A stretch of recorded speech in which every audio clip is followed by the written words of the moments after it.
দিয়ে যাবো না? হ্যাঁ হ্যাঁ, তবে ভাইয়া দোকানগুলো একটু ছবি না তুললে ভালো। না দোকানে ছবি তুলবো না। মানে সব জায়গায় তুলো না বুঝতে পারছি। ঝামেলা হয়। না না বুঝতে পারছি। হ্যাঁ আচ্ছা, আপনারা মানে কি বলে এটা রে? সামনে আসেন, আমরা কথা বলি। হ্যাঁ মানে আপনারা কি মানে কি বলে এটা, যেমন আপনার গারো বা এরকম উপজাতির কি আপনাদের হ্যাঁ কি বলে? হ্যাঁ, আমাদের লোক হাজং টাইটেল। ও, হাজং টাইটেল। আচ্ছা ইয়ে বান্দরবান যেগুলো ওরা হচ্ছে চাকমা। হ্যাঁ ও চাকমা মামা বিভিন্ন যাকে ভাই হচ্ছে যে মানে ব্যবসায়ী, খুব সুন্দর মনের মানুষ, খুব অনেক সময় দিল আমাকে, আলহামদুলিল্লাহ।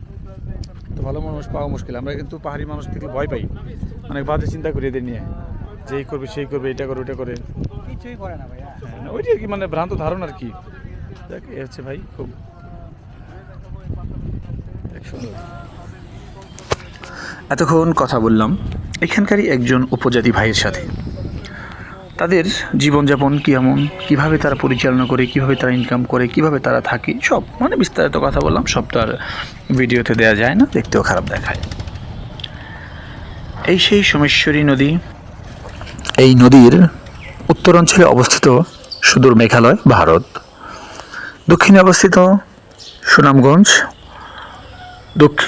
পূর্বে হচ্ছে আপনার কিশোরগঞ্জ, আর পার্শ্ববর্তী যে আরেকটা দেশ আছে বা আমাদের জেলা আছে সেটা হচ্ছে সুদূর ময়মনসিংহ জেলা।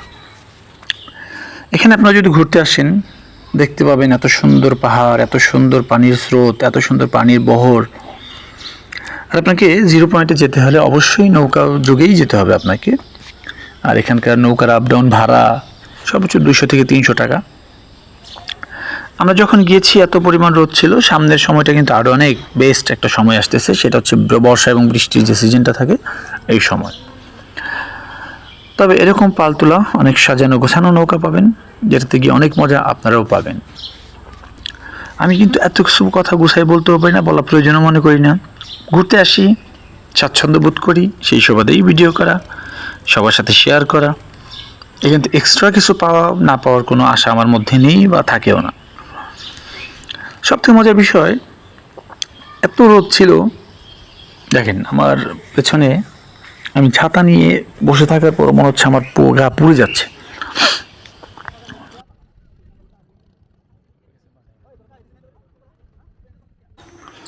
আমরা পৌঁছে গেছি জিরো পয়েন্টে। এখানে আপনারা দেখছেন অনেক তাঁবু টেনে টেনে তারা ব্যবসার জন্য রেডি হচ্ছে।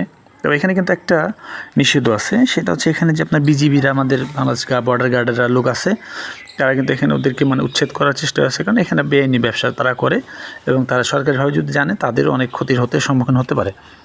তবে এই ট্রিপের প্রধান আকর্ষণ ছিল এই বাচ্চা এবং বাচ্চার মা। মাটা মেন ফ্যাক্ট ছিল না, বাচ্চাটা ওর মেবি 13 থেকে 14 মাস কি 16 মাস মনে বয়স, বা ওর বাবা বললো। তাতেই